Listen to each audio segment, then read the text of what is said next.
The golden rule of getting rich is, and always has been, simple. Pay yourself first, because if you don't, you will never build the wealth you have been dreaming of. People who usually wait till the end of the month to see what's left are usually the ones who end up being broke, whereas the wealthy ones take their own cut up front before anyone else does. But once you do that, then the question is, where should you put it? Today we'll be looking at and evaluating the 8 ways you can save money.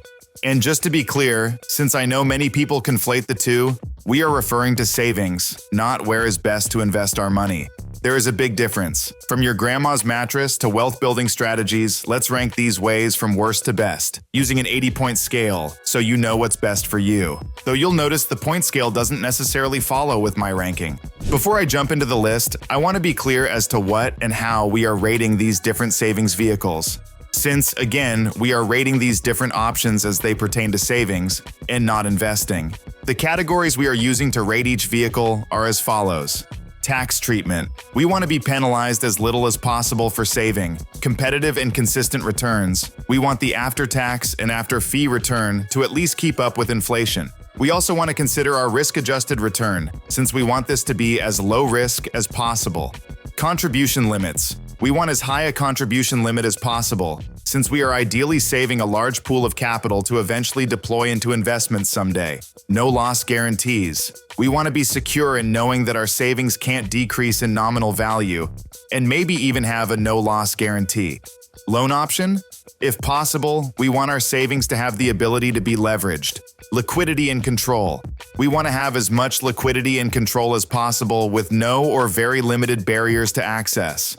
Risk. We want zero risk, or as close to zero risk as possible, and no volatility. Uninterrupted compounding. We want our savings to grow with uninterrupted compounding, ideally even when we use them.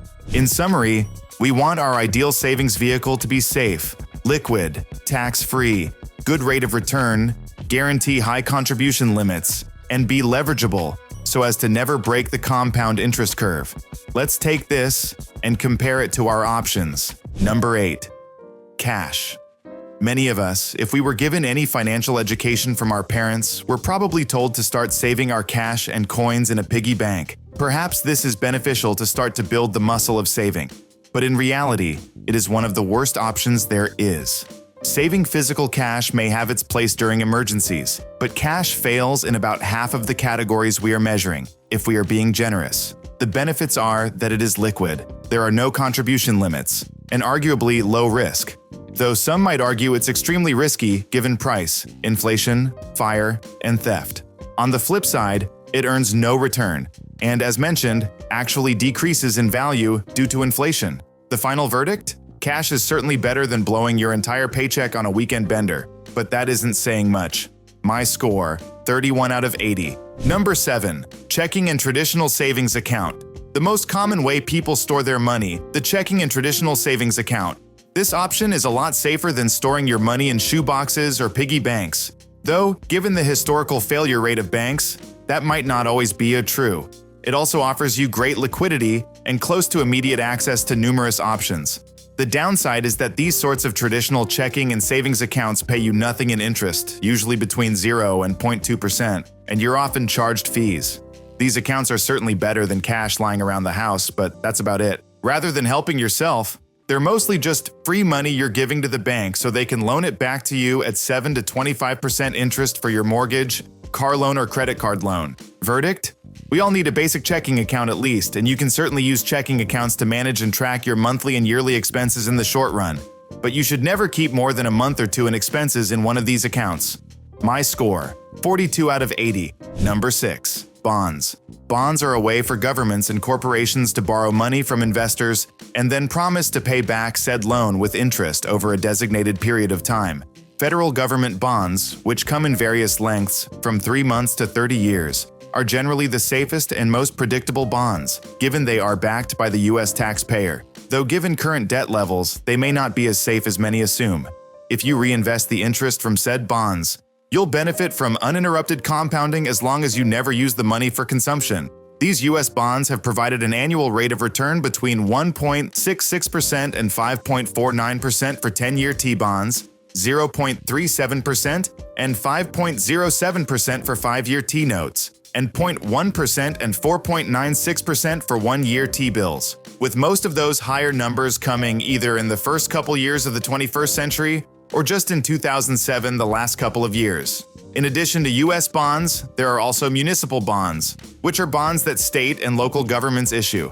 When you purchase these, the interest is tax-free to the investor. Tax-free income sounds great, but remember, unlike the federal government, cities and states don't have the luxury of the printing press. So, these, as well as corporate bonds, hold more risk. In addition, bonds as a whole aren't as liquid as, say, the money in your bank account, though there are ways to purchase them to improve their liquidity, for example through a mutual fund, though this comes with added downsides and risk like management, trading, and advisory fees, as well as potential loss of capital due to interest rate risk. My score: 38 out of 80. Number 5. Roth IRA. A Roth IRA is a tax-advantaged retirement account, which allows you to put after-tax money into the account and never pay tax on the contribution or growth ever again. Within this account, you can purchase the same assets as we will discuss for the brokerage account option. So in that sense, it is the same, and our rating is somewhat subjective and would be mostly dependent on the types of assets we own. But a big difference in the Roth versus the brokerage is that the Roth has the tax advantages, but it also has contribution limits and withdrawal penalties, making it less liquid. Our principal is available for withdrawal without penalty, though. It is also important to point out that you can only contribute if you, or your child, has earned income. One way to take advantage of this account for your child is to have them work for your business or side hustle and then pay them a salary or wage. The first $11,000 or so of earned income is tax-free, so you can pay up to this amount each year, and then they can put up to the max Roth contribution, which is currently $7,000 per year, and those dollars will forever grow tax-free. In addition to this, you can write off their salary as a business expense, saving you in taxes, and in the meantime, you are teaching them basic skills, work ethic, and more. My score: 39 out of 80. Number 4.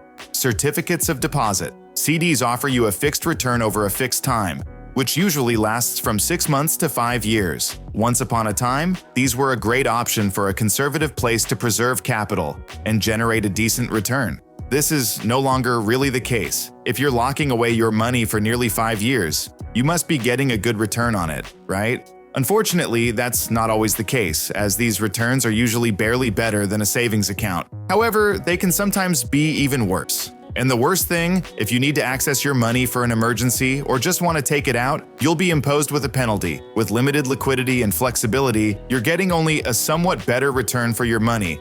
But then, this interest is also fully taxable at your marginal tax rate. One potential upside, however, is that if you buy a longer-term CD and interest rates drop, you will have locked in the higher interest rate for that time frame. So, what should you do? If you know you won't need your money anytime soon, then certificates of deposits are an okay option, though there are better options for most people. Either way, don't expect CDs to make you wealthy. My score: 44 out of 80. Number 3. Brokerage accounts. You must have heard the phrase sometime, just throw your money in the stock market and let it grow. This seems like the best idea, right? It certainly can be if you're smart and know your way around numbers, analysis, and prediction. Brokerage accounts allow you to invest in ETFs, mutual funds, and even partake in option trading, among other more complex vehicles, though in an account with no special tax benefits. But in theory, you have more flexibility, higher potential rates of return, and improved liquidity compared to many other options on our list. But it's important to understand that there is also potentially more risk with all these speculative vehicles. You could earn 15% in 1 year and lose 30% the next year, depending on many variables. Also, depending on what sort of speculative vehicles you are buying within your brokerage, you may also have high fees, short-term capital gains, trading fees, and more, all of which negatively impact your true rate of return. And it's usually way more than most people realize. Given the many potential assets you can own within a brokerage, it makes it hard to rate as an option here, but I am assuming here that most people are purchasing equities directly, or purchasing mutual funds or ETFs primarily for equities or bond exposure. Given these assumptions, I should remind you that this is not saving, but rather speculation, and arguably not even really investing, at least for most people. My score: 40 out of 80. Number 2. High-yield savings accounts. A high-yield savings account is just like a regular savings account, but with a much higher rate of return. Current high-yield savings accounts are earning between 3.7 to 5%, whereas the traditional savings account is currently earning, on average as of July 2025, just 0.38%. In both cases, your interest is taxed at your marginal income tax rate. Now, this higher rate does still fluctuate, and my personal high-yield savings account was 0.8% just a handful of years back. But that was still better than my Bank of America savings account earning 0.01% for almost a decade. This option isn't flashy like the stock market, but your money will receive a decent conservative return. Hopefully just above the measured price inflation rate, it will be liquid, relatively safe, and with no contribution limits. My score, 46 out of 80. Number 1. IBC policy. You may never have heard of this, or you've heard it referred to as something else, but in reality, it is a properly structured, high cash value, whole life insurance policy with a top mutual company. This isn't your run-of-the-mill whole life policy from your cousin's insurance guy.